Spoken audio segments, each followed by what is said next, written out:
Well, I think most people were imagining already that we wouldn't be able to open on the 11th, given the number of positive cases we've had over the last week or so.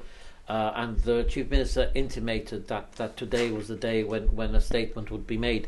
We've had to be tracking what the virus is doing. It could have gone in the other direction sooner than we expected. It hasn't.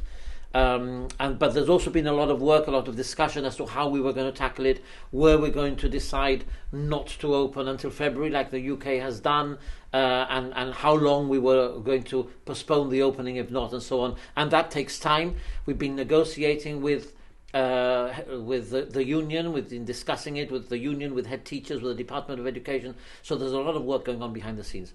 We decided that because of the dynamics of Gibraltar being different to the UK, it's a small place, the cases can go up quickly, they can also go down quickly, that we would take a more positive approach and postpone for 2 weeks. We will review it in consultation with all the stakeholders on a weekly basis. Hopefully we will be able to open on the 25th. If not, then we will announce it hopefully a few days before, but we have to track the virus. And you've said that St. Martin's School could open before that. What measures would be in place there, and how come it would be able to potentially open sooner? Yes, St. Martin's School is a special case, and I know many parents of St. Martin's School children are concerned, and that's the reason why we are thinking of opening it sooner, in order to give some respite, and also so that the children can have the activities that we know they look forward to in the school. But in discussion with the school itself, there is a concern that with the high prevalence of virus, 1 in 10 people having a virus, the likelihood of the virus coming into St. Martin's, and the very nature of teaching in St. Martin's is very hands-on, and there's a lot of contact between the pupils and the staff, and we really didn't want to contemplate an outbreak there which would affect lots of vulnerable children. Therefore, regrettably, we've taken the decision not to open on Monday, to aim for the 18th if things get better, but to keep it under review.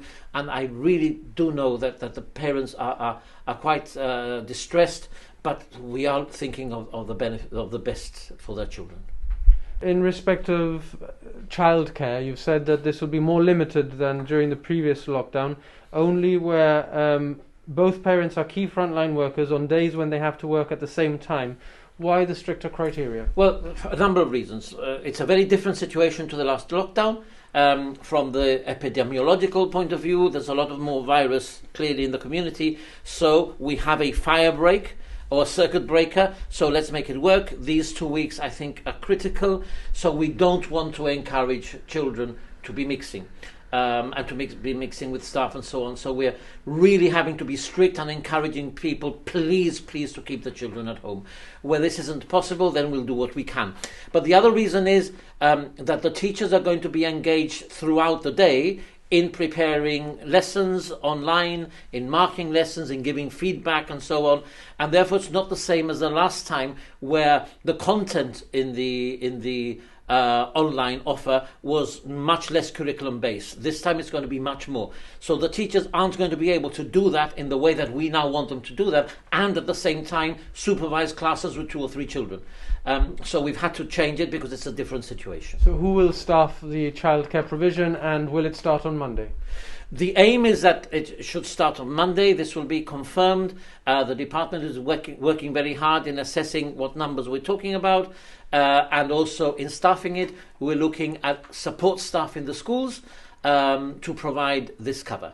Online learning is set to start on Monday.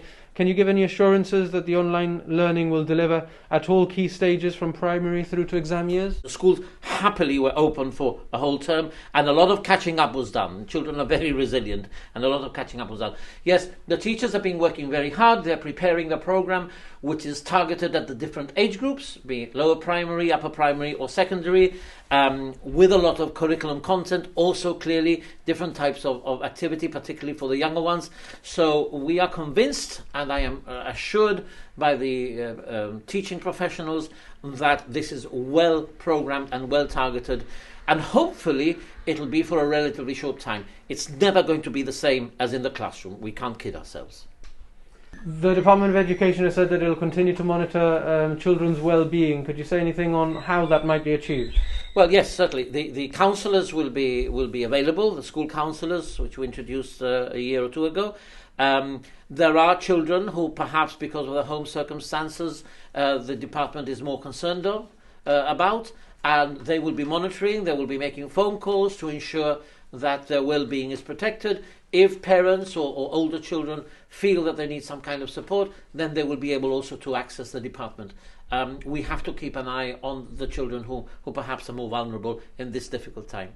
Okay, in respect of people normally employed by the school who are currently not going to work, obviously teachers we know about, but what about cleaners? We've had some representation that not all of them would necessarily be getting paid during this period when they were expecting to work. Any comment to make in that respect? Well, we need to see what happened during the last lockdown. There will be a certain amount of cleaning needed, for example.